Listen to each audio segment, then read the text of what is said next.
Only daughter helped a frozen Hell's Angel. Next day, 2,000 riders showed up outside her house. The wind howled against Lena's old Toyota as she navigated the dark country road, her headlights cutting through the thickening snowfall. Her fingers gripped the steering wheel tighter, knuckles white with tension. The heater wheezed weakly, barely keeping up with the February chill that had settled over their small town. She glanced at the dashboard clock. 10:47 p.m. Her evening shift at the campus library had run late again, and her mother would be waiting up, probably sitting in her familiar spot by the kitchen window with her well-worn Bible and a cup of chamomile tea. The thought of her mother brought both warmth and worry to Lena's heart. Since Dad's passing 3 years ago, their little household had shrunk to just the two of them, and their routines had become as predictable as the seasons. Maria would wait up no matter how many times Lena insisted she shouldn't, and tomorrow morning, they'd share quiet conversation over coffee before heading to their respective jobs. Snow was falling harder now, coating the road in treacherous white. Lena leaned forward, straining to see through her windshield as the wipers fought against the accumulating snow. The familiar landmarks she usually relied on, mailboxes, fence posts, old barns, had become ghostly shapes in the darkness. "Just 5 more miles," she whispered to herself, a habit she'd picked up during these solitary drives. The radio crackled with static before falling silent altogether, leaving her alone with the sound of tires crunching through fresh snow and the persistent howl of the wind. Her thoughts drifted to the stack of social work textbooks in her passenger seat. Tomorrow's classes seemed far away in this weather, but she couldn't help thinking about the case studies they'd been discussing. Her professor's words echoed in her mind. Sometimes the most important moments in social work happen outside the office, in unexpected places. The beam of her headlights swept across the empty Rusty's Gas and Go station, its windows dark and shuttered for the night. But something caught her eye. A dark shape huddled against the concrete wall beside the closed garage bay. At first, she thought it might be a pile of garbage or abandoned boxes. Then she saw it move. Barely. Lena's foot eased off the accelerator, her heart beginning to pound. Through the swirling snow, she could make out more details. The bulk of a leather jacket, the gleam of chrome from a motorcycle partially buried in the growing snowdrift, and the unmistakable skull patches that marked the rider's affiliations. The figure slumped forward slightly, a motion that seemed more like surrender than intention. No other vehicles were in sight, just an empty road stretching into darkness in both directions, the gas station security light casting weak yellow shadows across the scene. Lena's fingers tightened on the steering wheel as she slowed the car further.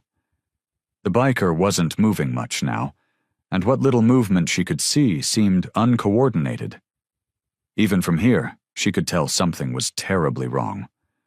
The snow was piling up around him like a frozen shroud, and his motorcycle looked like it had been there for hours. Her father's voice whispered in her memory, "If someone is freezing, you don't ask who they are." It was something he'd said years ago, when he'd brought a homeless man home during another winter storm. The lesson had stuck with her, but now, faced with this moment of decision, fear and compassion waged a silent war in her heart. The biker's head drooped lower, and Lena saw his gloved hand fall limply to his side. Lena pulled her car to the side of the road, emergency lights blinking weakly through the curtain of snow. Her hands trembled as she zipped her coat up to her chin and pulled her woolen hat down over her ears. The moment she opened her car door, the bitter wind stole her breath away. The snow crunched under her boots as she made her way toward the slumped figure. Her heart hammered against her ribs with each step. Up close, the biker was massive, easily over 6 feet tall, with broad shoulders made even wider by his leather jacket. The skull patches on his vest seemed to glow eerily in the dim security light, marking him as a member of a notorious motorcycle club. "Sir?" Her voice sounded small against the howling wind. "Sir, are you all right?" He didn't respond. His head remained bowed, long gray hair frozen with ice crystals. His breathing was shallow and irregular. She could see the faint puffs of air in the cold. Lena crouched down beside him, her social work training kicking in. "I'm going to check if you're okay," she said clearly, even though she wasn't sure he could hear her. She touched his hand. The leather glove was stiff with ice. His skin, where she could see it around his neck, had taken on a frightening pale color. His lips had a bluish tinge that made her stomach clench with worry. These were the signs of hypothermia she'd learned about in her first aid course. The biker's eyes flickered open briefly, pale blue, unfocused. He mumbled something incomprehensible and tried to push her away, but his movements were weak and uncoordinated. Lena pulled out her phone with shaking fingers, but the no signal message mocked her from the screen. The storm had knocked out reception, as it often did in these rural areas. She looked up and down the empty road. No headlights, no signs of help coming. "I'm going to help you into my car," she said firmly, even as fear fluttered in her chest. "You'll freeze to death if you stay here." He muttered something that sounded like a protest, trying to wave her off, but his hand dropped limply back to his side. Lena took a deep breath, steadying herself. The man was nearly twice her size, but he needed help now. She couldn't wait for someone else to come along. In this weather, that might not happen until morning. By then, it would be too late. She gripped his arm, trying to help him stand. "Please," she said, her voice stronger now. "You have to help me help you. Just a few steps to my car." The biker stirred, seeming to understand through his confusion. With tremendous effort, he pushed himself up the wall, leaning heavily against Lena. She staggered under his weight but kept her footing in the snow. Together, they shuffled through the deepening snow toward her car. His boots dragged, leaving long trails behind them. Every few steps, he would stumble, and Lena's muscles screamed with the effort of keeping him upright. The wind cut through her coat, and snow pelted her face, but she kept moving forward. When they finally reached her Toyota, Lena managed to get the passenger door open. The biker practically fell into the seat, his large frame barely fitting in the compact car. His eyes were closed again, his breathing shallow but steady. Lena quickly closed his door and hurried back to the driver's side, her mind racing. The roads to the hospital would be impassable in this weather, and she still had no phone signal to call for help. The headlights of Lena's Toyota cut through the swirling snow as she pulled into her driveway. The small house looked warm and inviting, with a single lamp still burning in the front window. Her mother's signal that she was waiting up, as always. Lena turned off the engine and glanced at her passenger. The biker's breathing was still worryingly shallow, his skin ashen in the dim light. Ice crystals were melting in his gray beard, but he hadn't warmed up nearly enough during the drive. "I'll be right back," she whispered, though she wasn't sure he could hear her. She hurried through the knee-deep snow to the front door, fumbling with her keys. Before she could unlock it, the door swung open. Maria stood there in her faded blue robe, worry etched across her face. "Mija, I was so worried. The storm is getting worse, and—" Maria's words cut off as she spotted the unfamiliar car silhouette in the driveway. "What's wrong? Whose car is that?" "Mama, it's my car. I need your help," Lena said, trying to keep her voice steady. "There's a man who needs our help. He was collapsed outside the gas station on Route 16. He's got hypothermia." Maria's eyes widened. "Did you call an ambulance?" No signal. The roads are impossible. He'll die if we don't help him. Lena grabbed her mother's hands. Please, Mama, he needs to get warm. Maria peered past her daughter into the darkness. Who is he? Lena hesitated. I don't know. He's a biker. He has patches. Dios mío! Maria crossed herself. A biker? Lena, no. Those men are dangerous. Call the police. The phones aren't working. Mama, and he's dying. Lena's voice cracked. Papa always said if someone is freezing, don't. Maria's voice was sharp.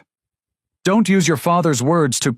A particularly fierce gust of wind howled around the house, making the windows rattle. Lena squeezed her mother's hands tighter. Please, just help me get him inside. Look at him first, then decide. Maria hesitated, then grabbed her coat from the hook. Together they walked to the car, snow crunching beneath their feet. Through the passenger window, they could see the biker's face illuminated by the porch light. His skin had taken on a waxy appearance, his lips still tinged with blue. Maria's hand flew to her mouth. Santa Maria. See? He needs help now.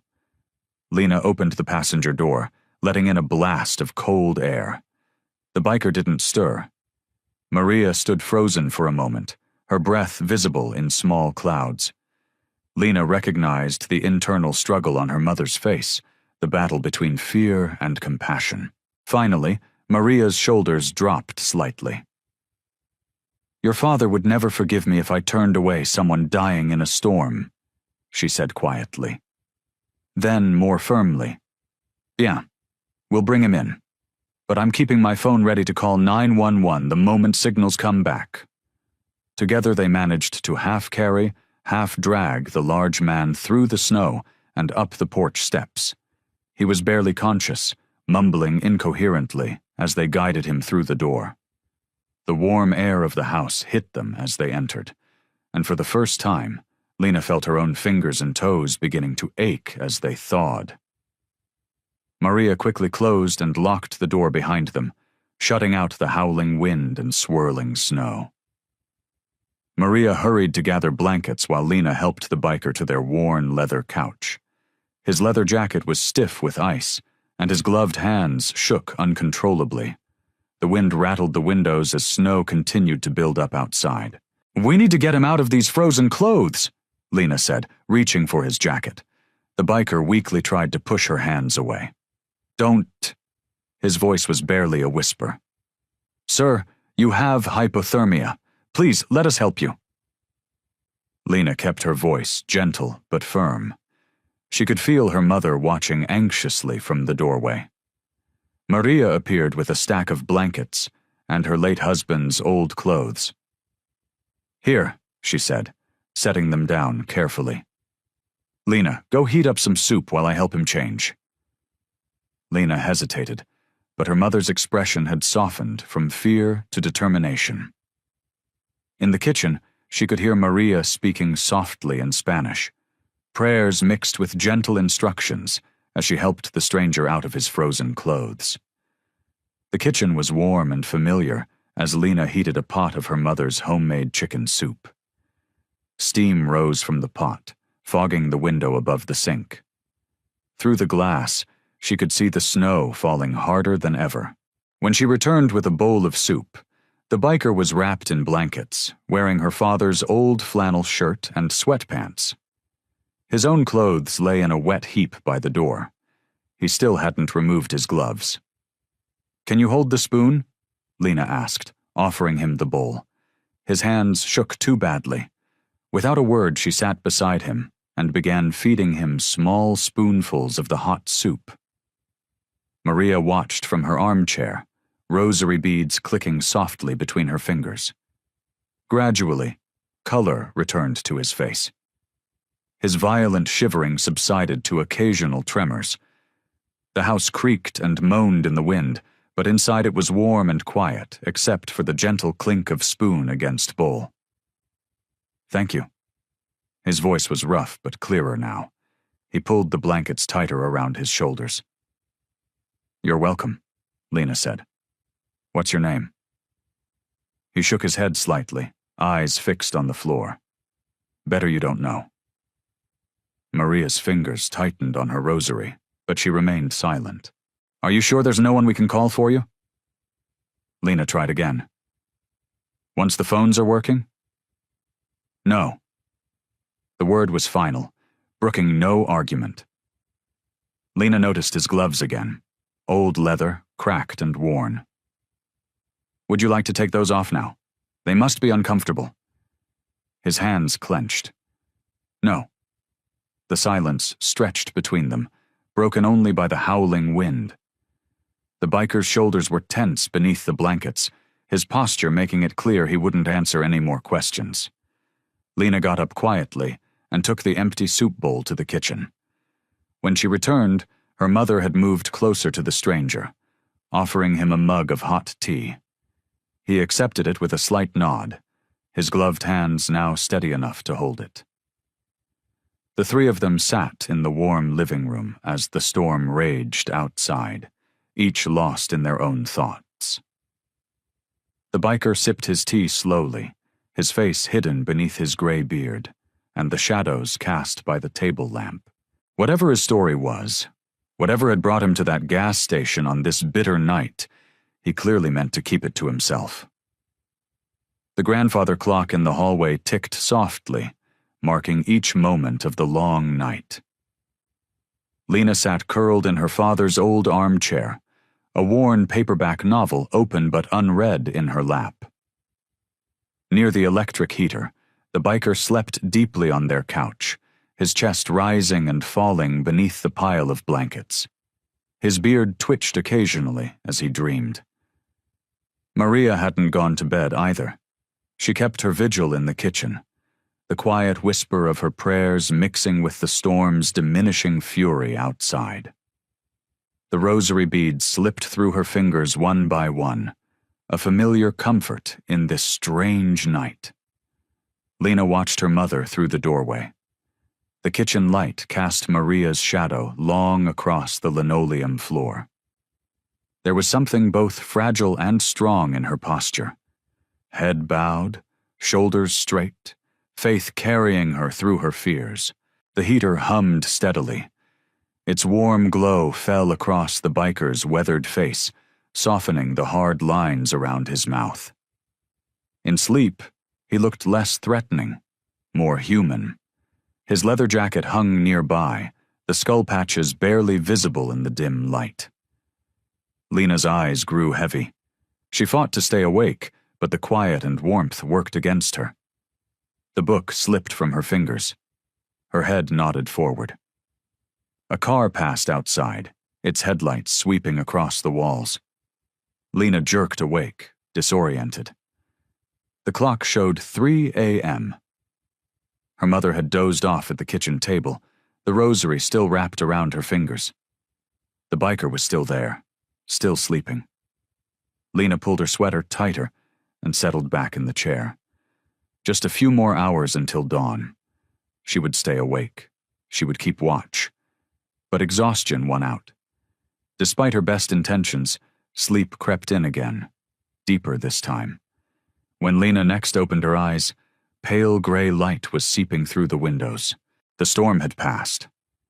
Her neck ached from sleeping in the chair, and her mouth felt dry.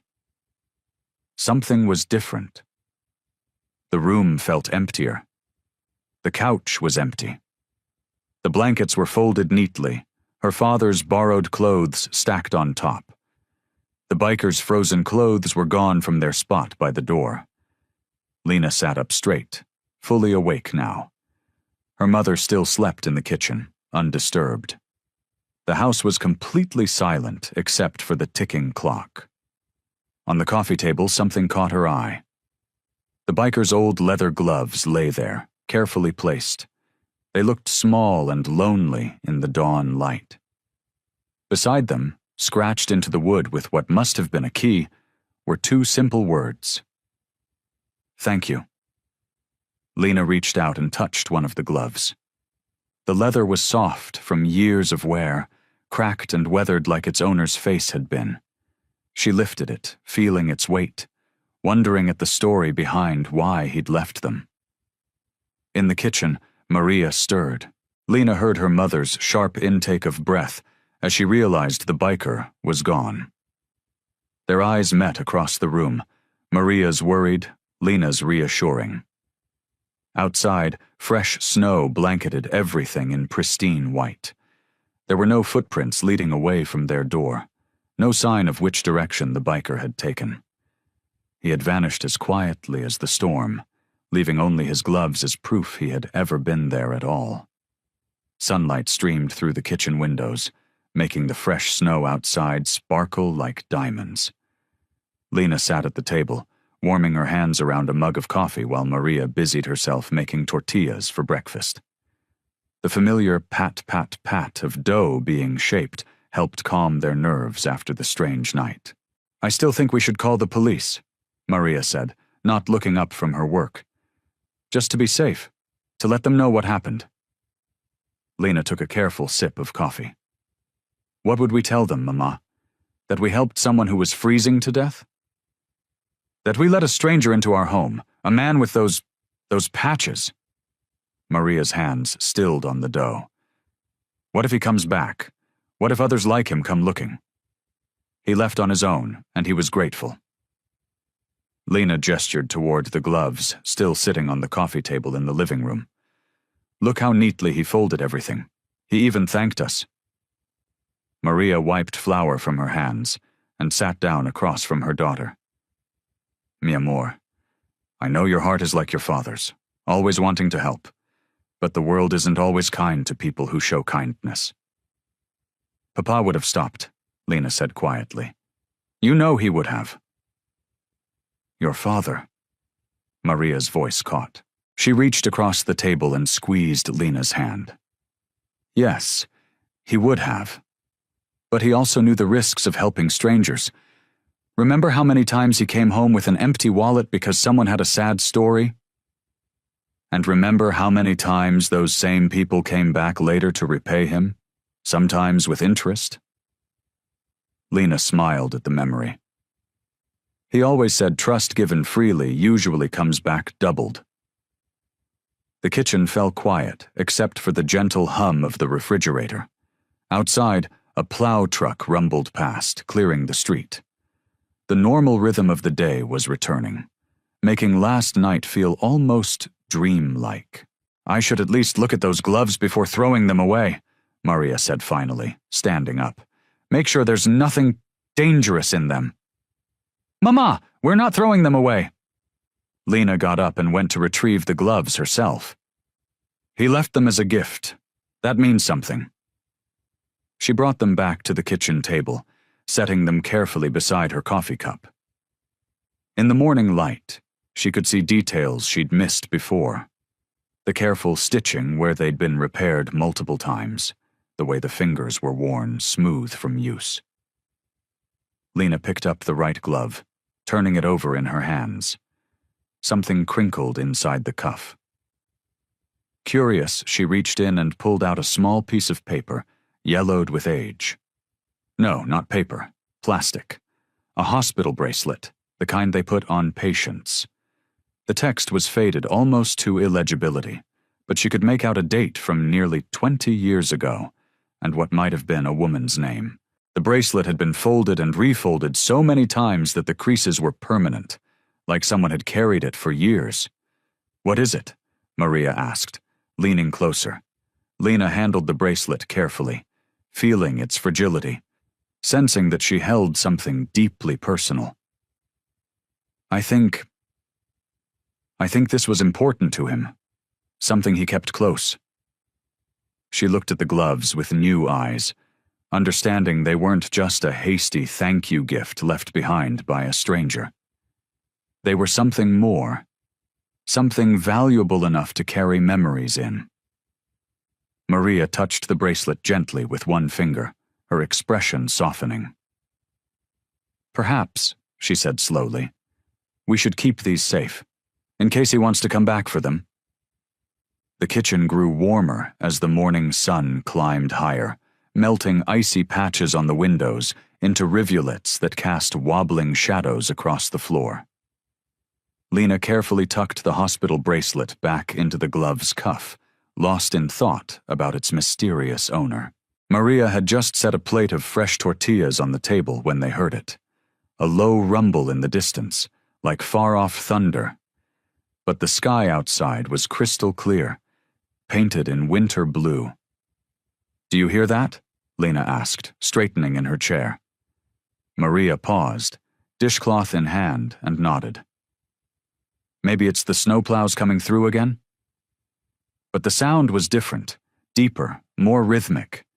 It grew steadily louder, echoing off the snow-covered houses of their quiet street. The walls seemed to vibrate with its approach. Lena stood and walked to the window, pushing aside the curtain.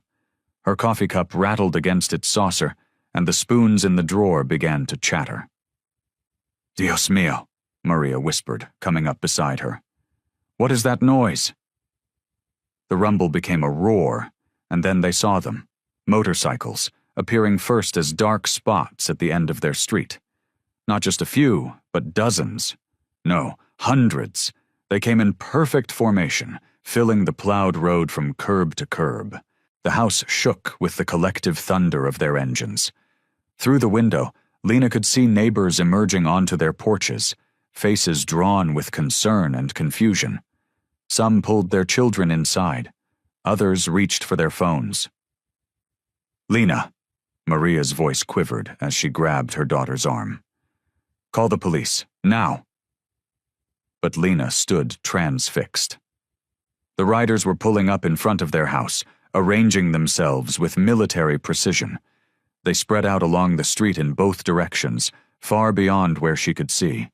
Row after row of chrome and steel, leather and helmets, their engines creating a wall of sound that made the air itself pulse. And then, as if someone had flipped a switch, the engines began shutting off one by one. The roar diminished into scattered putters, then into total silence. The quiet that followed felt heavy, expectant. No one moved. The riders sat still on their bikes, faces hidden behind visors and bandanas. Lena could see patches on their jackets now, the same kinds of patches their nighttime visitor had worn. A knock at the front door made both women jump. "Don't answer it," Maria pleaded, clutching her crucifix necklace. "Please, mi hija." Another knock, firm but not threatening. Lena looked down at the gloves still sitting on the kitchen table, then back at the sea of motorcycles visible through their window. Something clicked in her mind. A connection, an understanding that pushed past her fear. "It's okay, Mama," she said softly. I think I know why they're here." Walking to the front door on shaky legs, Lena took a deep breath. The wooden floor creaked beneath her feet, each step echoing in the strange silence that had fallen over their usually peaceful street. She could feel her heart pounding, but somehow she wasn't afraid. Not really. The same instinct that had made her stop for a stranger in the snow was telling her to open this door. Her hand trembled slightly as she turned the knob. The door swung open, and Lena found herself staring out at a sight that stole her breath away. Thousands of motorcycles stretched as far as she could see in both directions, their riders sitting perfectly still in formation. The morning sun glinted off chrome and painted metal, creating a river of light that flowed down their street. Standing directly in front of Lena was a tall figure who commanded attention without effort. His leather vest was adorned with patches that spoke of decades on the road, but it was his bearing that caught her attention, straight-backed and dignified, like a soldier at attention. He removed his helmet with careful movements, revealing a weathered face with steel-gray hair and eyes that held both strength and surprising gentleness. When he spoke, his voice was quiet, but carried clearly in the morning stillness. "Is the young woman who saved our brother home?" Lena's throat felt dry. I'm Lena Morales." The man nodded slowly, his expression softening. "My name is Marcus. I speak for the Brotherhood." He gestured to the assembled riders. "We came to pay our respects." Maria appeared behind Lena, one hand protective on her daughter's shoulder. Marcus acknowledged her with a respectful nod. "Ma'am, we mean no harm to you or your daughter. But we have a code.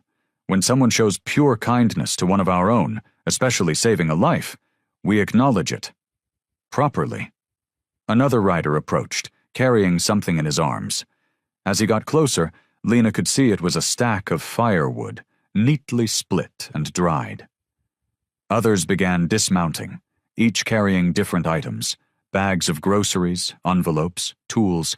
"The man you helped," Marcus continued, his voice growing softer. "He's been with us for 40 years. Never asked for help, never took charity. But last night, if you hadn't stopped..." He paused, emotion briefly crossing his face. "Well, we wouldn't be having this conversation." Lena thought of the hospital bracelet hidden in the glove. Is he okay?" "Thanks to you, yes?" Marcus smiled slightly. "He's resting now. But he told us what you did, how you and your mother opened your home without question, even though everything about him probably screamed danger." Maria's grip on Lena's shoulder loosened slightly. Lena could feel her mother's tension beginning to ease. "We're not here to frighten anyone," Marcus assured them, noting the nervous faces of neighbors watching from windows and porches. "We just needed to show you, and your community, that kindness like yours doesn't go unnoticed, not by us." He turned to address the assembled riders, raising his voice just enough to carry. "Brothers, sisters, show your respect." The sight that followed made Lena's heart skip. As one, the sea of riders removed their helmets. Then, in perfect unison, they bowed their heads. The morning sun caught the silver in their hair, the patches on their vests, the chrome of their bikes. But it was their posture that moved her most, heads bowed not in submission, but in genuine gratitude. The silence held for a long moment, broken only by the sound of winter birds and the distant drip of melting snow. Lena felt tears prick at her eyes, overwhelmed by the solemnity of the moment. These were people society often feared, yet here they were, showing such profound respect for a simple act of kindness. She felt her mother's hand squeeze her shoulder again, but this time it wasn't from fear. When Lena glanced back, she saw tears in Maria's eyes, too. Marcus raised his head, meeting Lena's gaze with quiet intensity. "Thank you," he said simply, "for seeing past appearances to the human being underneath. That's rarer than you might think." The gathered riders raised their heads in unison, and Lena stood there, trembling slightly but unafraid, as the morning sun continued to rise over this extraordinary scene. Thousands of motorcycles, thousands of bowed heads, all because she had chosen to stop one snowy night when others would have driven past. Like a well-choreographed dance, the riders moved with purpose and respect. They formed lines, passing firewood from hand to hand until neat stacks grew against the side of the house. No one spoke above a whisper. Their boots made soft, crunching sounds in the snow as they worked. Lena watched in amazement as bags of groceries appeared on their front porch. Fresh fruit, vegetables, bread, and other essentials were arranged carefully, making sure nothing would spoil in the cold. Some riders carried tools and began quietly checking the gutters and roof, ensuring the heavy snow hadn't caused any damage. Maria stood in the doorway, her earlier fear replaced by wonder. She caught Lena's eye and shook her head slightly, as if still trying to process the scene before them. Marcus approached them again, holding several sealed envelopes. "For your daughter's education," he explained to Maria, his voice gentle. "No strings attached, just gratitude." Maria's hands trembled as she accepted the envelopes. "This is too much," she whispered. "No, ma'am," Marcus replied. "What your daughter did, stopping on a night when no one else would, bringing a stranger into your home, that kind of courage is precious. We honor it." More riders came forward, each leaving small tokens of appreciation. A hand-knitted scarf, a box of homemade cookies, a card signed by dozens of people. Each gift was presented with the same quiet dignity, accompanied by simple nods or murmured thanks. One older woman, her gray hair in a neat braid beneath her bandana, pressed a small package into Lena's hands. "For cold nights," she said with a knowing smile. It was a collection of herbal teas. As the last of the gifts were arranged, the riders began returning to their motorcycles. They moved with the same disciplined order that had marked their arrival, each person knowing exactly where to go and what to do. Marcus made one final check to ensure everything was properly placed. He turned to Lena and Maria, giving them a formal nod. "We won't forget this kindness," he said. Then, with practiced efficiency, he mounted his own motorcycle. The morning air filled with the sound of engines turning over, but they were kept at a respectful idle. No revving, no showing off. Just the steady purr of well-maintained machines. Lena and Maria watched from their porch as the riders departed in perfect formation. They left in small groups, maintaining order and safety on the snow-covered roads. The rumble of engines gradually faded into the distance until only the winter silence remained. Mother and daughter stood together, surrounded by the tangible evidence of gratitude. Firewood stacked high enough to last the winter, groceries to fill their pantry, and envelopes that would ease the burden of college expenses. But it was the meaning behind these gifts that touched them most deeply. Maria reached for Lena's hand and squeezed it. They stayed like that for a long moment, watching their breath mist in the cold air, taking in the extraordinary events of the morning. The snow around their house was marked with hundreds of boot prints, the only remaining sign of their unusual visitors. The last echoes of motorcycle engines disappeared completely, leaving them in the peaceful quiet of their familiar world. Though now it felt somehow different, transformed by this unexpected display of honor and gratitude. Scene 1. The late afternoon sun cast long shadows across the snow as Lena sorted through the groceries in their kitchen. She could hear the murmur of voices outside growing louder. Curious faces peered through windows, and small clusters of neighbors gathered on the street, pointing at their house. "Did you see this?" Maria called from the living room, her voice tight with worry. She held up her phone, showing Lena a social media post that was already gaining hundreds of shares. The image showed their modest house surrounded by the sea of motorcycles from that morning. The comment section buzzed with speculation. Lena walked to the window and watched as Mrs. Peterson from across the street took photos with her phone while talking rapidly into it. "I'm telling you, Sarah, there must have been thousands of them, right here on our street." Through the thin walls of their home, snippets of conversation drifted in from the gathering crowd outside. "Never seen anything like it in all my years here," someone said. "But why this house? Why the Morales family? I heard they harbored one of them last night." Maria paced the kitchen, wringing her dish towel between her hands. "Lena, maybe we should call someone. The police, perhaps?" "Mama, we haven't done anything wrong," Lena replied, though her stomach tightened as she watched more people arriving with phones raised. The doorbell rang, making them both jump. It was Linda Watson, the neighborhood watch coordinator, her smile too bright and artificial. "Hi there. I was just wondering if you ladies might want to explain what happened this morning. Some of us are concerned about safety issues." "We helped someone in need during the storm," Lena said simply. "That's all." Linda's smile didn't waver, but her eyes narrowed slightly. "Well, dear, when it involves certain types of people, we need to be more careful. Think about the neighborhood's reputation. Lena felt her cheeks grow hot. She started to respond, but Maria touched her arm gently, silently asking her to stay quiet. After Linda left, Lena decided to walk to the corner store for some milk they'd forgotten to buy earlier. As she passed the Thompsons' house, she overheard their teenage son talking to his friends.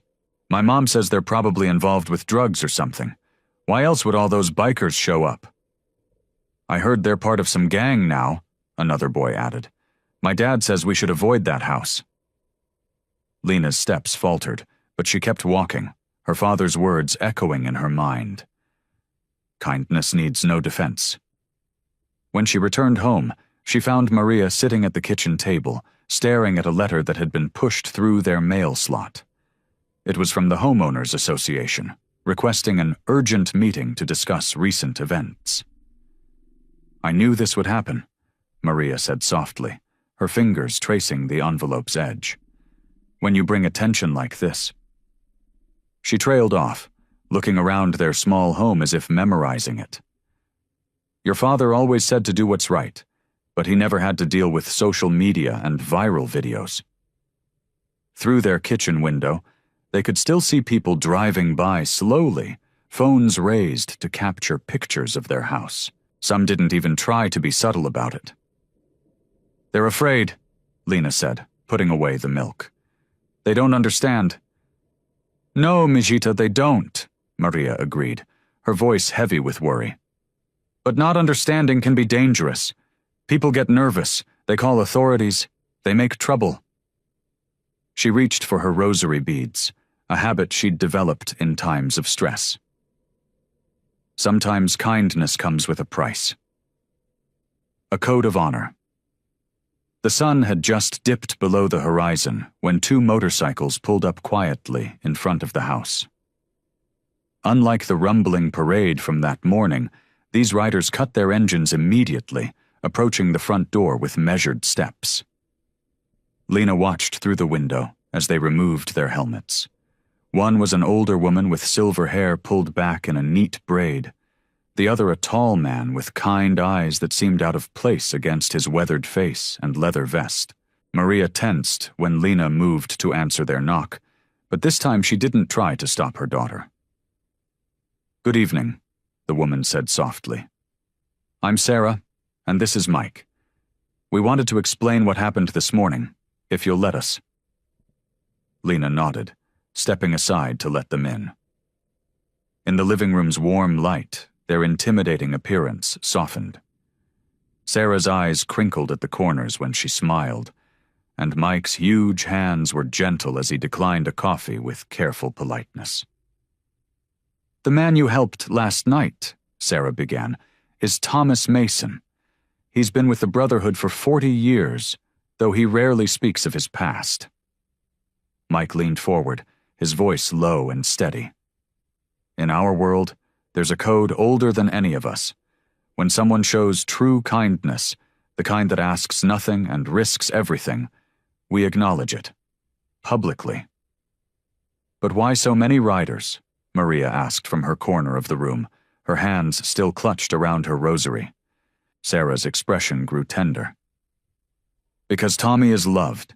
He's helped countless brothers and sisters through their darkest times, though he carries his own darkness." She paused, looking at Lena. When word spread that a young woman stopped for him, brought him into her home despite his appearance, despite the risk. "It touched something deep," Mike finished. "In our community, trust isn't given easily. Too many judge us by our patches and leather." Lena thought of the hospital bracelet she'd found in the glove. "He seemed so lonely." Sarah nodded slowly. "Tommy lost his way years ago. Many of us feared he'd given up. That storm last night, he shouldn't have been riding in it, shouldn't have been out there alone." "The gathering this morning wasn't just gratitude," Mike explained. "It was relief, joy. You didn't just warm him up and feed him soup. You reminded him he matters." Maria's hands had relaxed their grip on the rosary. "The groceries, the firewood." Our way of saying thank you, Sarah smiled. We take care of those who take care of our own. There are rumors starting, Lena admitted. People are afraid. Mike's expression hardened slightly. We know. That's another reason we came. You should understand. What you did? It means something to us. If anyone gives you trouble... He reached into his vest and pulled out a business card with a single phone number. Day or night, we protect our friends. Sarah stood, touching Lena's hand briefly. Tommy is a proud man. He won't come back to thank you himself, at least not soon. But know this. In 40 years, I've never seen him leave his gloves behind. Never. As they walked their visitors to the door, Lena noticed how the neighbors who had been watching earlier quickly drew their curtains or hurried inside. But now, understanding dawned in her heart. These weren't the dangerous ones. These weren't the people to fear. The two riders mounted their motorcycles with practiced grace. Before starting their engines, Sarah turned back. Your father, she said to Lena, he taught you well. They rode away as quietly as they had come, leaving Lena and Maria standing in their doorway, watching the taillights disappear into the gathering dark. A father's pain. After Sarah and Mike left, Lena sat cross-legged on her bed, turning Thomas Mason's leather gloves over in her hands. The leather was well worn, but carefully maintained, molded to the shape of working hands through years of use. Small cracks traced the palms like lines on a weathered face. In the quiet of her room, with only her desk lamp casting a warm glow, she examined the hospital bracelet she had found earlier. It had been tucked deep inside the right glove, as if hidden away from the world. The plastic was yellowed with age, its edges softened by countless touches. The text was faded but still readable.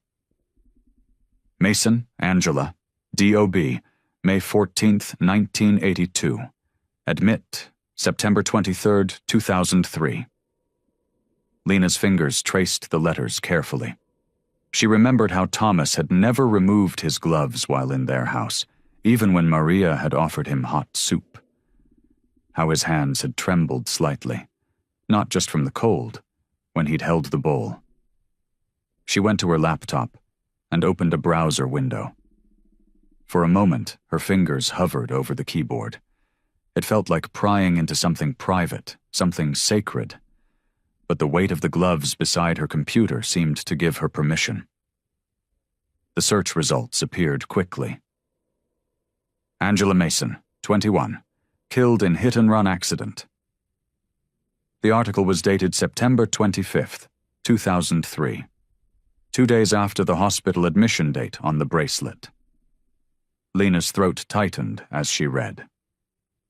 Angela had been crossing the street on a rainy evening, just blocks from the hospital where she volunteered in the children's ward. The driver was never found. She had died with her father at her bedside. The article included a photo. Angela Mason had her father's eyes, kind despite their intensity, and a smile that seemed to leap off the page. She wore a volunteer's jacket, her arm around a small patient in a wheelchair. Lena picked up the gloves again, understanding flooding through her. These weren't just gloves. They were the last gift a daughter had given her father.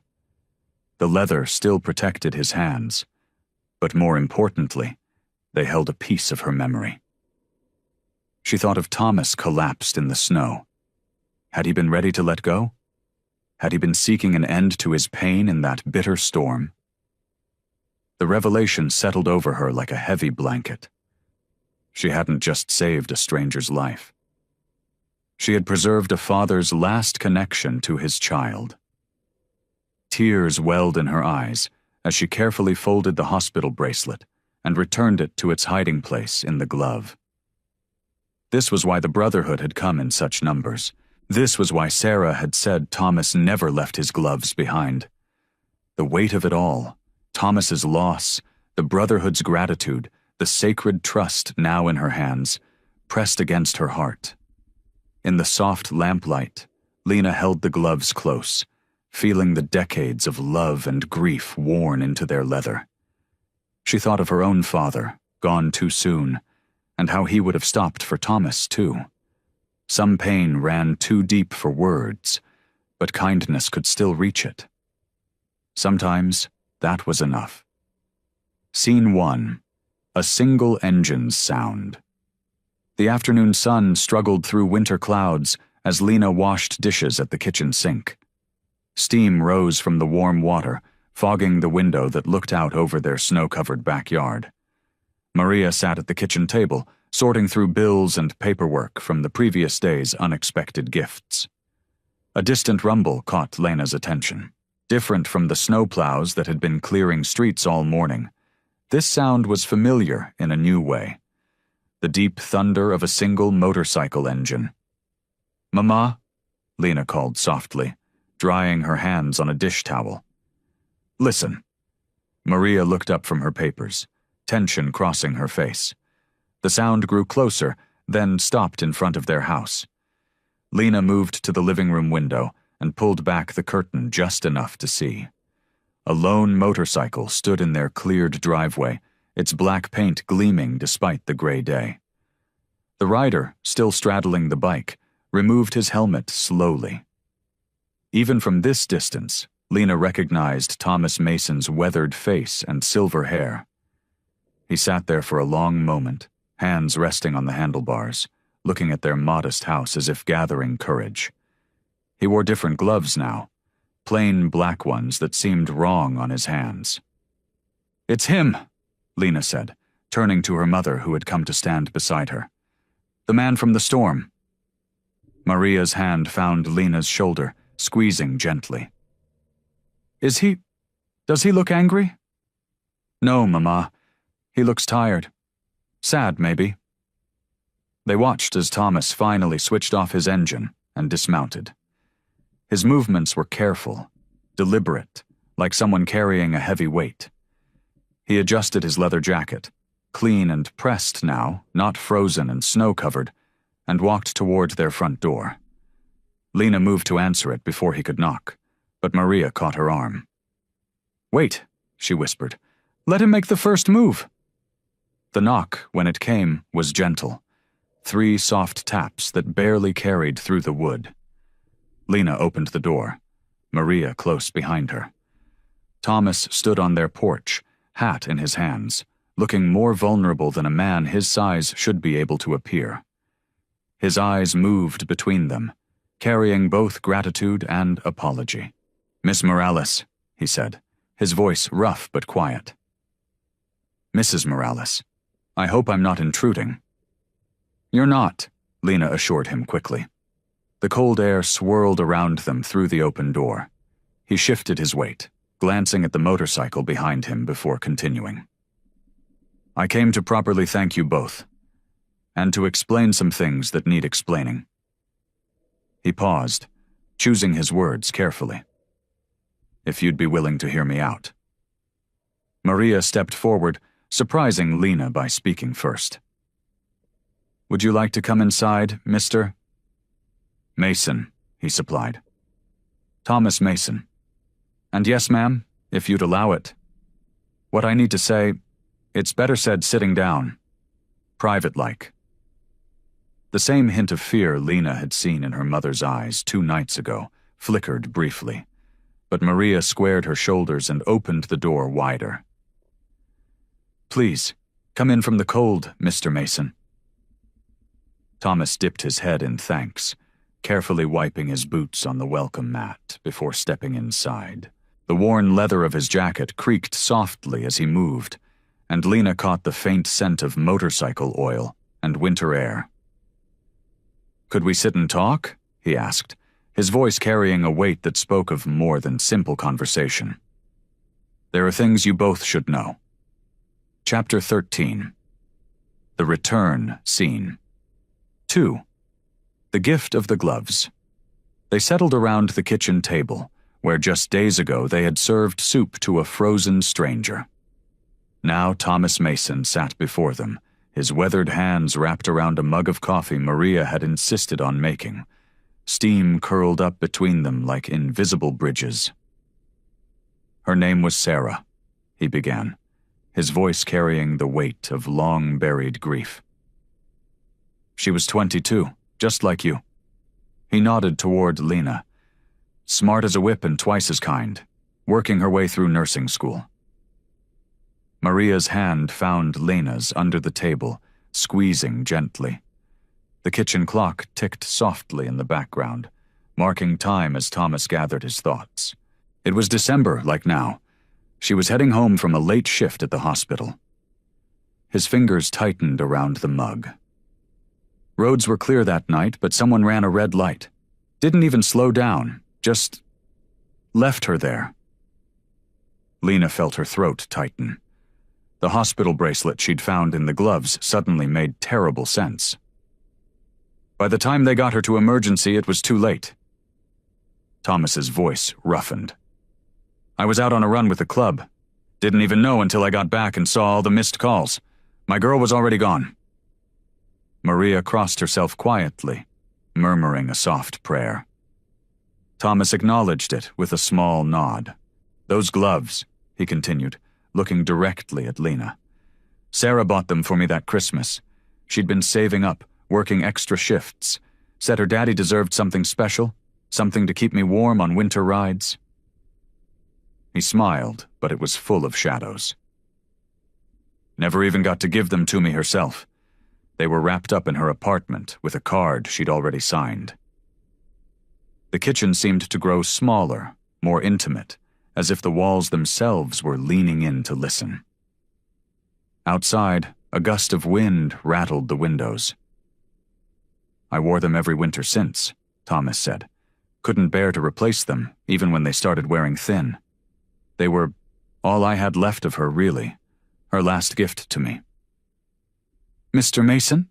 Lena started, but he held up a hand gently. When you found me by that gas station, I was in a dark place. Darkest I'd been in years. He took a slow breath. Every December gets hard, but this year, I just couldn't shake it. Rode out into that storm not caring much if I made it back. Maria made a soft sound of understanding, the kind only mothers can make. But you stopped, he said to Lena. When nobody else would, you stopped. Brought me in from the cold, just like Sarah would have done. His voice cracked slightly. And watching you and your mother together, seeing how you care for each other. It was like getting a message from my girl. Thomas reached into his jacket pocket and pulled out a carefully folded piece of paper. Sarah's Christmas card, preserved through the years. The last thing she wrote to me was, "Stay warm, Daddy. Remember, love keeps us going even in the coldest times." He looked at the empty space on the table where he'd left the gloves. That's why I left them here. Not because I forgot them, but because for the first time since Sarah died, I found someone who reminded me what those gloves really meant. They weren't just about keeping warm. They were about showing love to strangers, about bringing light into dark places. The dinner that changed everything. Maria stood at the stove, stirring a pot of her signature pozole, the rich aroma of chilies and hominy filling the kitchen. Her hands moved with practiced grace, but her mind was elsewhere, processing Thomas's story. She glanced at the clock. Almost dinner time. Taking a deep breath, she turned to face Thomas, who was still sitting at the kitchen table with Lena. Would you... She hesitated, then straightened her shoulders. Would you like to stay for dinner? Thomas looked surprised, and Lena's eyes widened slightly. They both knew what this invitation meant coming from Maria, who had been so afraid just days ago. I make too much pozole anyway, Maria added softly, managing a small smile. My husband Jose always said I cook like I'm feeding an army. That's very kind of you, ma'am, Thomas replied, his gruff voice gentle. I wouldn't want to impose. It's not an imposition, Maria said firmly, finding strength in the familiar routine of hosting. Besides, Sarah would want you to eat a proper meal." The mention of his daughter's name hung in the air for a moment, but instead of deepening the sadness, it somehow made the kitchen feel warmer. Lena got up to help set the table, pulling out the good bowls her mother usually saved for special occasions. The ones with tiny painted flowers around the rim that Jose had brought back from a business trip to Mexico years ago. "These were my father's favorite," Lena explained to Thomas, as she placed them carefully on the table. "He said they made every meal feel like a celebration." As Maria ladled the steaming pozole into the bowls, she started sharing stories about Jose's love for cooking. "He once tried to make pozole himself," she said, shaking her head with a fond smile. "Forgot to drain the hominy first. What a mess." Thomas chuckled, a deep, rusty sound, as if he was remembering how. "Sarah was the same way," he offered. "First time she tried to cook for me, she made spaghetti. Forgot to add water to the pot. Nearly burned down her apartment." Lena burst out laughing, and to everyone's surprise, Maria joined in. The sound of their combined laughter seemed to chase away the shadows that had been lingering in the corners of the house. "Jose did that too," Maria exclaimed, wiping tears of mirth from her eyes. "With rice. The pot was ruined." They traded stories over steaming bowls of pozole, Thomas sharing memories of Sarah's childhood adventures, Maria recounting Jose's cooking disasters, and Lena adding her own mishaps to the mix. Each tale brought more laughter, transforming the kitchen into a space of joy rather than loss. The pozole grew cooler in their bowls as they talked, but no one seemed to mind. The warmth of shared memories and new connections filled them more than food could. Maria watched as Thomas's stern features softened with each story, and she felt her own fears melting away like snow in sunshine. For the first time since Jose's passing, the house rang with genuine laughter, not the polite kind they used with neighbors, or the careful chuckles they shared when trying to be strong for each other, but real, healing laughter that bubbled up from somewhere deep and true. Maria caught Lena's eye across the table and saw her own revelation reflected there. Sometimes healing came in unexpected ways, through unexpected people. And sometimes it sounded exactly like laughter shared over cooling bowls of pozole. The sharp rap of knuckles on the front door cut through the peaceful morning. Lena looked up from her coffee, catching her mother's worried glance across the kitchen table. The sound came again, more insistent this time. "Police department," a male voice called out. "Please open the door." Maria's hands trembled as she set down her cup. Lena squeezed her mother's shoulder as she passed, heading for the door. Outside stood 2 uniformed officers, flanked by 3 members of the town council. Mr. Peterson, the council president, clutched a thick folder to his chest. "Good morning," Lena said, keeping her voice steady. "How can I help you?" "Miss Morales, Mr." Peterson stepped forward, his gray suit stark against the melting snow. "We've received multiple complaints about suspicious activity at this residence, the presence of known criminal elements." Officer Roberts, whom Lena recognized from the local coffee shop, cleared his throat. "We need to discuss the gathering that took place here yesterday. Several neighbors reported feeling threatened." "Threatened?" Lena's eyes widened. "No one was threatened. They came to say thank you." 2,000 motorcycles, Miss Morales," Councilwoman Hayes cut in, her thin lips pressed tight. "This isn't about gratitude, it's about public safety." Maria appeared beside Lena, her shoulders straight despite her fear. "Please, come inside where it's warm. We can discuss this properly." In the living room, the officials perched awkwardly on the edge of the couch while Maria served coffee nobody touched. "Mr." Peterson spread his papers across the coffee table, complaint forms, zoning regulations, public nuisance ordinances. "The situation is serious," he explained, tapping one document.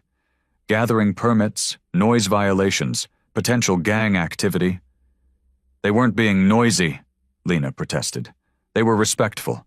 They brought us firewood and groceries. That's part of the problem, Officer Martinez said quietly. We need to know where these gifts came from. A familiar rumble approached outside. Through the window, Lena saw Thomas pulling up on his motorcycle.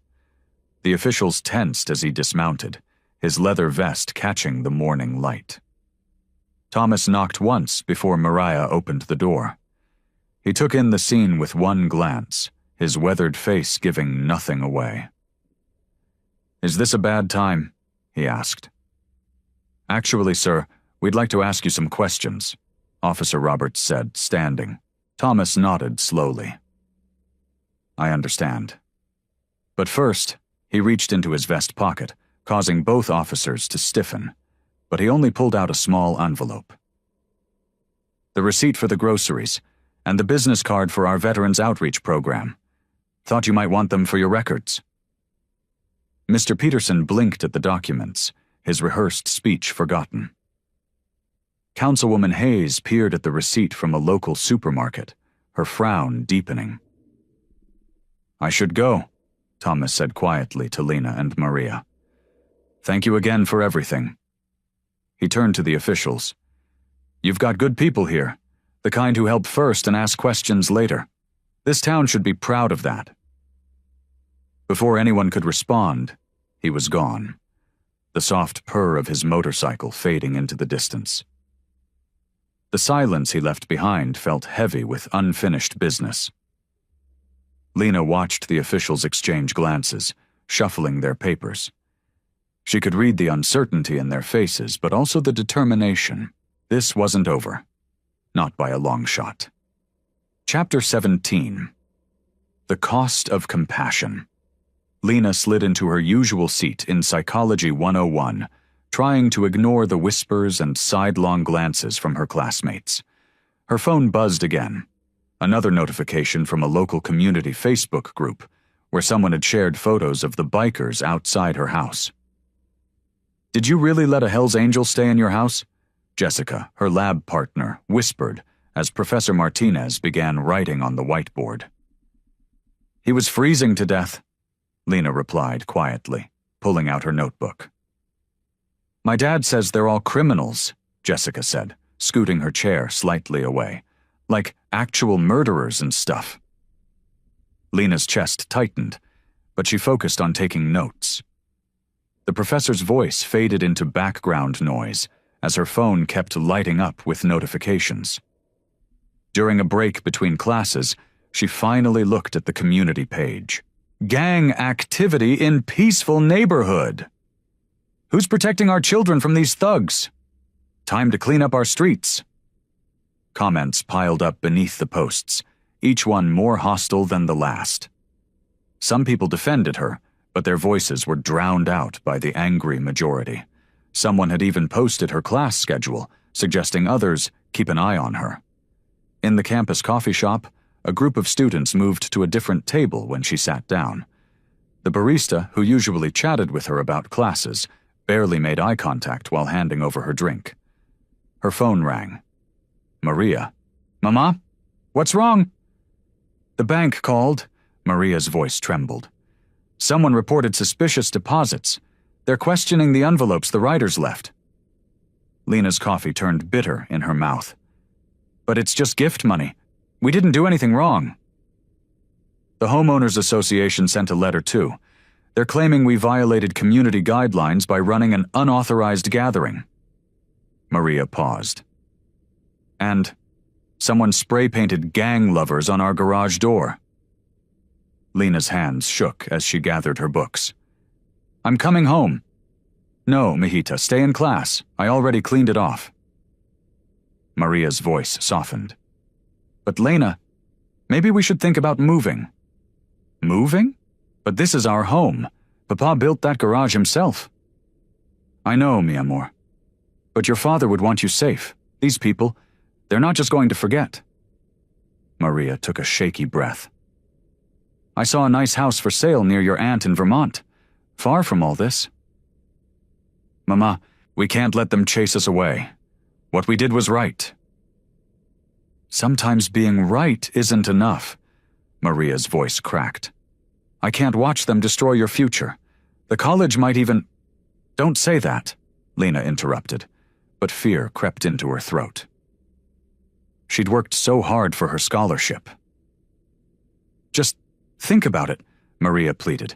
We could start fresh somewhere else, somewhere safer. As Lena hung up, she noticed 3 missed calls from unknown numbers. A new post appeared on the community page. Someone claiming they'd heard from a reliable source that her house was being used to store drugs. She clicked off her phone, her father's words echoing in her mind. If someone is freezing, you don't ask who they are? But he'd never said what to do when kindness made you a target. The afternoon sun streamed through the coffee shop windows, warming the space where other students used to sit with her. Now there was just empty chairs and the weight of a decision she never thought she'd have to make. Lena lay in her childhood bed, staring at the glow-in-the-dark stars her father had stuck to the ceiling years ago.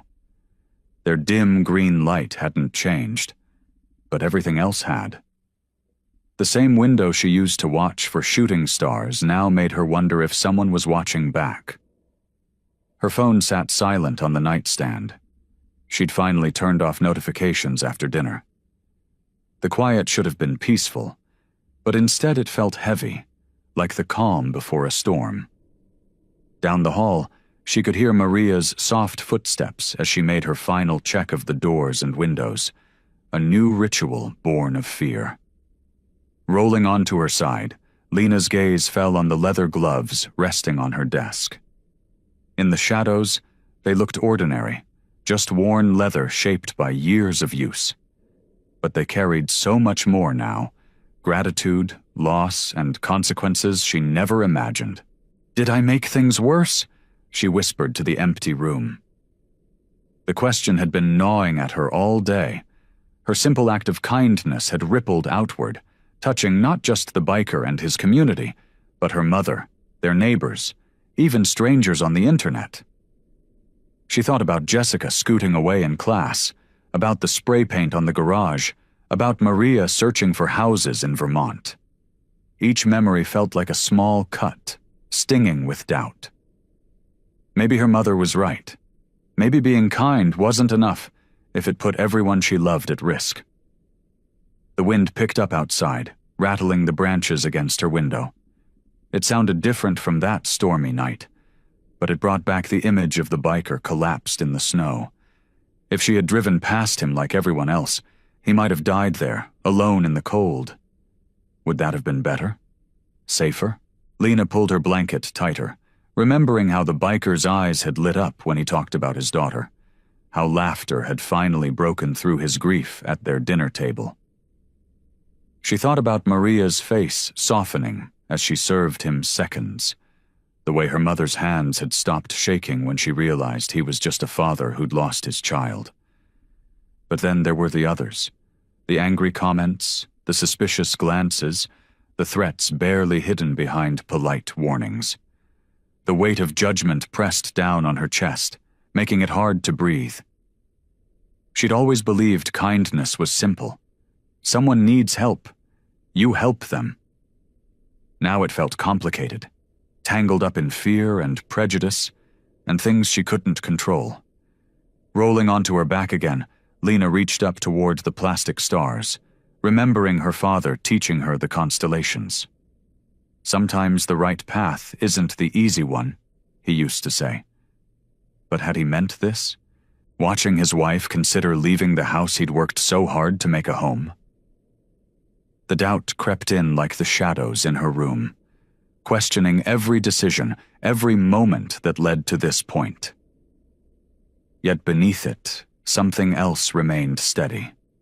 The certainty she'd felt when she first stopped her car that night. It wasn't a choice made from bravery or nobility. It was simply what needed to be done, what being human meant. Lena lowered her hand, letting it rest over her heart. The two feelings sat there together, the doubt that made her want to hide, and the conviction that she'd done what was right. Neither one won out completely, but they shared the space, like stars and darkness in the night sky. The official notice arrived in a crisp white envelope with the town seal stamped in blue. Maria's hands trembled as she brought it to the kitchen table where Lena sat studying. The morning sun streamed through the window, casting long shadows across the worn tablecloth. "It came certified mail," Maria said softly, placing it between Lena's textbooks. "They made me sign for it." Lena picked up the envelope, its paper thick and formal beneath her fingers. Her name and address were typed perfectly, making it feel even more intimidating. She slid her finger under the flap, careful not to tear the important document inside. The letter was brief but clear. The town council had scheduled an emergency meeting to address recent events causing community concern and potential safety issues. Her stomach tightened as she read the diplomatic language that thinly veiled their true message. They wanted to discuss her decision to help the biker. "What does it say, Mija?" Maria asked, settling into the chair across from her. "They're having a town hall meeting next Tuesday evening." Lena laid the letter flat on the table. "About us. About what happened." Maria reached across and squeezed her daughter's hand. "We don't have to go. We could send a letter through a lawyer instead." But Lena was already shaking her head, remembering the quiet dignity of the bikers when they'd come to thank her. They hadn't hidden or apologized for who they were. The thought strengthened her resolve. "I need to be there," she said, her voice steadier than she expected. "If they're going to talk about what happened, they should hear it from me." "Lena." Maria's worry lines deepened. "These meetings can be cruel. People say things they wouldn't say to your face, and the whole town will be watching." "That's exactly why I have to go." Lena folded the letter carefully, squaring its edges. "They're not just judging what I did. They're judging him, all of them, without even knowing their stories." She thought about the hospital bracelet, now tucked safely in her drawer with the gloves. How many people at that meeting would know about the biker's daughter? How many would see past their prejudices to recognize the grief of a father? The morning light caught the small cross hanging on their kitchen wall, making it glow briefly. It reminded Lena of something her father used to say during his Sunday school lessons. "Truth needs a voice, even when that voice shakes." Maria watched her daughter's face, recognition slowly replacing concern. She saw the same quiet determination that had made Lena stop that snowy night, the same compassion that had convinced her to open their door to a stranger. "If you go," Maria said finally, "I go too." She straightened in her chair, chin lifting slightly. "Your father would have been proud of what you did. Perhaps it's time we helped others understand why." Lena nodded, feeling tears prick at her eyes. She blinked them back, focusing instead on the warmth of her mother's hand in hers. The fear was still there, of course it was, but something stronger had taken root alongside it. She would go to the meeting.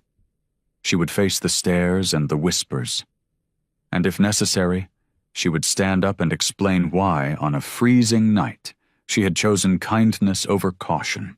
Not because she was reckless or naive, but because it was the only choice she could live with. The letter sat between them, no longer quite so intimidating. Outside, a motorcycle rumbled past, just an ordinary sound on an ordinary morning. But to Lena, it felt like a reminder that sometimes the most important decisions aren't the ones we plan for, but the ones we make in a single moment of clarity. Chapter 20. Voices of Fear, Scene 1. The town hall's wooden benches creaked under the weight of what seemed like half the town. Lena sat between Maria and the center aisle, trying not to fidget as neighbors filed in, some averting their eyes, others staring openly. The familiar space felt different tonight, hostile almost, with its fluorescent lights casting harsh shadows across worried faces.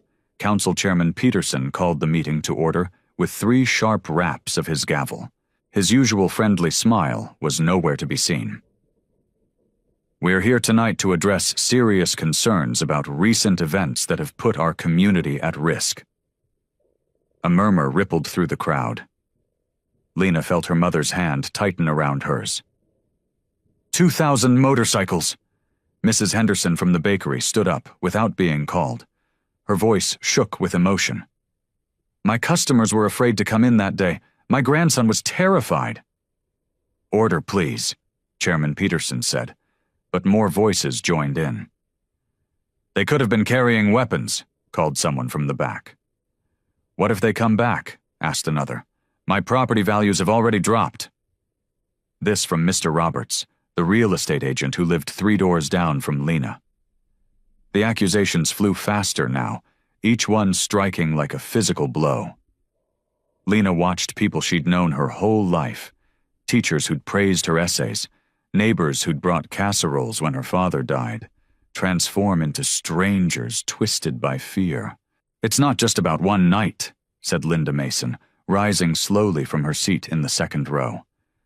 She'd been Lena's Sunday school teacher years ago. "It's about precedent. What message are we sending if we allow known criminal elements to gather in our streets?" "They weren't," Lena started to say, but her voice was lost in the growing chaos. "My sister in California told me about gang violence," someone shouted. "Think about our children." "Should never have let them." Chairman Peterson banged his gavel repeatedly. "One at a time. We must maintain order. I saw them dealing drugs." A man Lena didn't recognize jumped to his feet, pointing dramatically. "Right there on the street corner." "That's a lie." Maria's voice cut through the noise, sharp with maternal fury. "I watched from my window. They never—" "You're part of the problem," someone else yelled. "Harboring dangerous—" The shouting grew louder, faces redder. Lena felt the room spinning, the familiar walls closing in. These were her neighbors, her community. How had kindness become something so frightening to them? Mrs. Collins, her old math teacher, stood up near the front. "I think we need to consider passing an ordinance against large gatherings." "And criminal organizations," added another voice. "We need police presence. Background checks on visitors." The gavel cracked again and again, but the fear had taken on a life of its own now. Lena saw tears tracking down her mother's cheeks, though Maria's spine remained straight as steel. Just as Chairman Peterson rose to his feet, face flushed with frustration, a new sound cut through the chaos. Low at first, then growing steadily louder, the distinctive rumble of motorcycle engines approaching from all directions. The shouting died instantly. Faces turned toward the windows, pale in the evening light. The rumbling grew louder, and now there was no mistaking it. They were surrounded. The double doors at the back of the town hall opened slowly. Heavy boots echoed on wooden floors as 5 riders entered, their leather vests adorned with patches that made several people gasp. But there was no menace in their careful movements, no threat in their weathered faces as they removed their helmets with deliberate grace. The lead rider, a tall woman with silver-streaked hair, approached the podium. "Chairman Peterson," she said, her voice clear and steady, "we respectfully request permission to address this gathering." The chairman gripped his gavel tighter, knuckles white. After a long moment, he gave a short nod. "My name is Sarah Reeves," she began. 23 years ago, I lost my son to leukemia. The medical bills bankrupted me. It was the riders you fear so much who organized blood drives, who paid for his treatments, who sat with me through every long night at the hospital." She gestured to a man beside her, built like a linebacker with a graying beard. He stepped forward, hands clasped respectfully. "Jim Morrison, retired Army sergeant. When my unit lost 4 men in Afghanistan, It was our brotherhood that made sure their children had Christmas presents, that their widows had shoulders to cry on. We've raised over $2 million for veterans' families." A younger man spoke next, his voice soft but carrying. "Mark Chen. I coordinate disaster relief with 3 chapters across the state. During last year's floods, we delivered supplies to elderly residents cut off by high water. We cook at homeless shelters every month. We escort abused women to court so they feel safe testifying." Each testimony landed in the stunned silence like stones in still water. The 4th rider, an older black man with kind eyes, stepped up. "Reverend James Washington. Yes, I'm both, a pastor and a writer. After tornadoes hit Jackson County, our teams were first on the scene with chainsaws and supplies. We rebuilt 3 churches that insurance wouldn't cover." The last rider moved forward, the same one who'd first approached Lena's porch that snowy morning. "We're not here to frighten anyone. We're here because one young woman showed pure kindness to a grieving father without asking who he was or what he looked like. That matters to us. That's sacred." Mrs. Henderson, who'd spoken so fearfully before, dabbed at her eyes with a tissue. Linda Mason sat very still, her earlier righteous anger replaced by something that looked like shame. Sarah Reeves spoke again, her voice gentle now. "Judge us by our actions, not our appearance. That's all we ask. The same courtesy Lena Morales showed our brother that night." The room remained silent as the 5 riders stepped back, a respectful formation near the wall. No one jumped up to shout accusations now. No one pointed fingers or demanded ordinances. Chairman Peterson's gavel lay forgotten on the podium as he stared at the papers in front of him, then slowly removed his reading glasses to wipe his eyes. Through tear-blurred vision, Lena saw what her neighbors were seeing. Not the scary stereotype of outlaw bikers, but people who lived by a code of service and compassion. People who showed up when others turned away. People who remembered kindness and repaid it 1,000-fold. Maria squeezed her hand, whispering a prayer of gratitude in Spanish. Around them, the fearful energy that had filled the room just minutes before transformed into something different. Something that felt like understanding beginning to take root. The room grew impossibly quiet as the senior biker stepped forward. His weathered face carried deep lines of grief, but his eyes held a clarity that hadn't been there that stormy night. In his hands, he held the leather gloves that had rested on Lena's kitchen table. "My name is Jack Miller," he said, his voice rough but steady. "Some of you may remember the hit-and-run accident on Route 16 8 years ago." He paused, swallowing hard. "That was my daughter, Sarah. She was 23. Several people shifted uncomfortably, recognition dawning on their faces. The accident had made headlines. A young teacher killed by a drunk driver who was never caught. "These gloves," he continued, running his thumb over the worn leather, "were the last birthday gift she gave me. Said her old man needed to stay warm on his bike." A ghost of a smile touched his lips. "I wore them every day after we lost her. They were all I had left." Jack's gaze found Lena in the crowd. "That night in the storm, I wasn't just lost. I was done. Ready to let the cold take me. Didn't see much point in fighting anymore." His voice grew softer, but in the silent room, every word carried. "But this young woman, she didn't see patches or leather or an old man's mistakes. She saw someone who needed help." Maria's grip on Lena's hand tightened as Jack continued. "In my daughter's last letter to me, she wrote about wanting to make a difference in people's lives. Said that's why she became a teacher." He held up the gloves. "When Lena stopped that night, it wasn't just my life she saved. She gave me back my daughter's dream, showing kindness without question, seeing the person behind the pain." He walked slowly toward where Lena sat, his boots echoing on the wooden floor. "I left these gloves that morning because I finally understood what Sarah had been trying to teach me. That love isn't something you hold on to until it hurts. It's something you pass on. Standing before Lena now, Jack held out the gloves.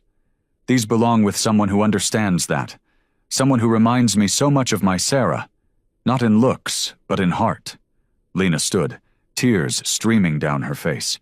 Her hands trembled as Jack placed the gloves in them, his own eyes glistening. "Thank you," he said, his voice thick with emotion, "for bringing light back into an old man's darkness, for showing this town what my daughter always knew, that kindness doesn't need explanations or conditions. It just needs to be given."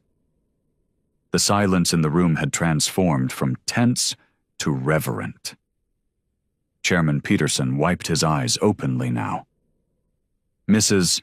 Henderson, who had been so vocal about dangerous elements earlier, was sobbing quietly into her handkerchief. Looking down at the gloves in her hands, Lena felt their weight, not just of leather and memories, but of trust and redemption, of a father's love transformed into a gift, of a daughter's spirit living on through simple acts of compassion. Chairman Peterson cleared his throat, wiping his eyes with the back of his hand. The town hall meeting room remained hushed. The earlier hostility dissolved into something softer, more reflective. He shuffled the papers in front of him, clearly struggling to find the right words. "I believe," he said finally, his voice slightly hoarse, "that we've heard what we needed to hear tonight." He glanced at the other council members, who nodded in agreement. "The safety concerns raised have been—" He paused, looking directly at Jack, and then at Lena. Thoroughly addressed. Officer Martinez, who had been one of the most vocal critics, stood up from his seat. "If I may, Mr. Chairman?" At Peterson's nod, he turned to face the crowd. "As head of community safety, I think we owe Miss Morales and her mother an apology. We let fear cloud our judgment." The tension that had filled the room for hours continued to dissolve. Mrs. Thompson, who lived 2 doors down from the Morales family, dabbed at her eyes with a tissue. Several other council members exchanged meaningful looks. "I move to formally close this inquiry," Councilwoman Rivera said, her voice firm. "And perhaps we should consider how to better support the kind of community spirit Miss Morales has demonstrated." "Seconded," came multiple voices at once. Chairman Peterson managed a warm smile. "Motion carried. This meeting is adjourned."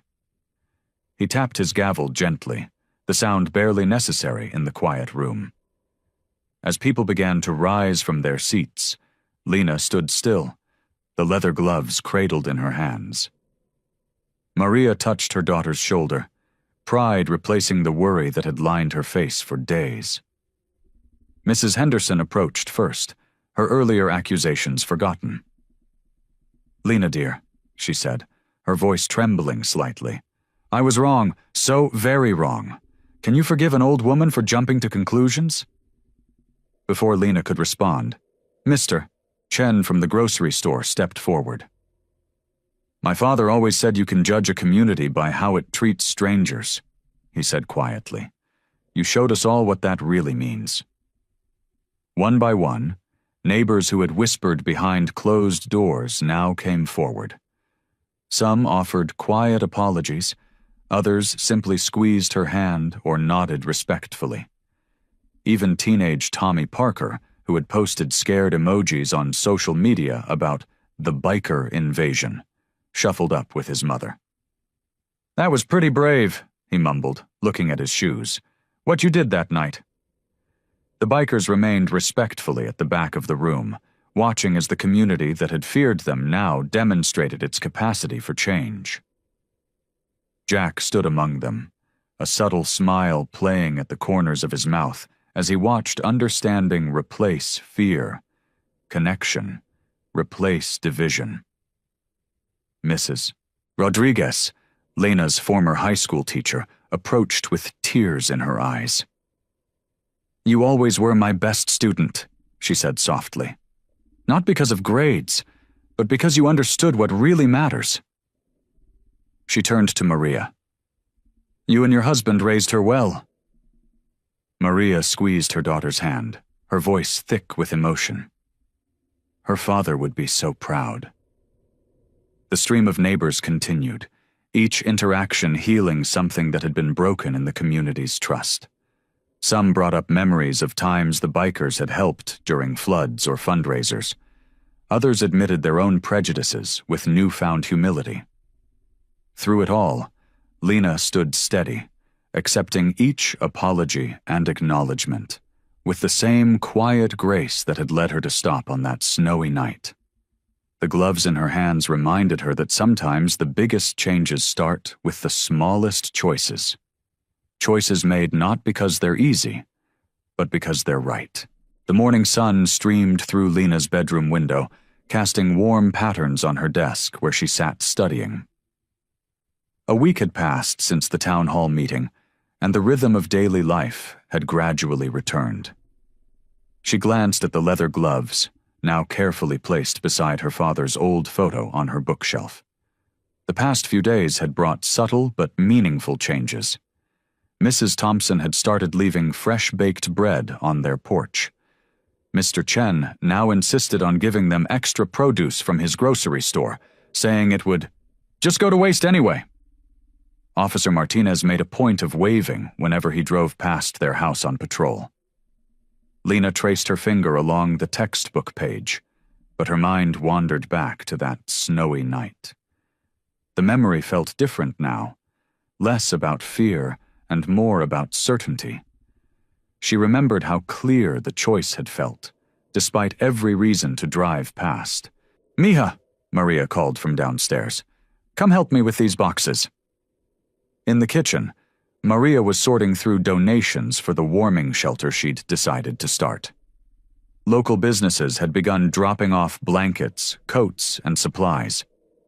The idea had come to her during one sleepless night, inspired by how a single act of warmth had transformed their community. "I keep thinking about what your father used to say," Maria said, folding a blanket. "If someone is freezing, you don't ask who they are." He knew, didn't he? He understood that kindness doesn't need conditions. Lena nodded, helping her mother organize the supplies. "I think that's why the bikers responded the way they did. They weren't just thanking me. They were showing everyone that people are more than their appearances." Through the window, they could see Tommy Parker and his friends clearing their driveway of leaves. The teenagers had shown up that morning, uninvited but eager to help. They'd been doing similar good deeds all around the neighborhood lately. "You know what's funny?" Lena said, sorting through warm socks. "Everyone keeps calling what I did brave, but it didn't feel brave at the time. It just felt necessary." Maria paused her folding, looking at her daughter with soft eyes.